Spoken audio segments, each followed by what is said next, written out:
तहरीक इंसाफ के मुनहरिफ रुकन नूर आलम खान ने वीडियो पैगाम में कहा है कि हम आ गए हैं, आपने घबराना नहीं है। मैं इन सबको कहता हूं कि अब हम यहां पे आए हैं, आपने घबराना नहीं है। तहरीक इंसाफ के मुनहरिफ रुकन नूर आलम खान ने एक वीडियो पैगाम में ये कहा है कि हम यहां आ गए हैं, आपने घबराना नहीं है।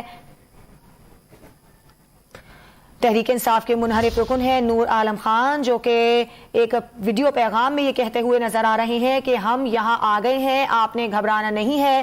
कौमी असम्बली के इजलास में वो मौजूद थे और इस मौके पर उन्होंने एक वीडियो पैगाम जारी किया जिसमें उन्होंने ये कहा है, ये पैगाम दिया है कि हम यहाँ आ गए हैं, अब आपने घबराना नहीं है।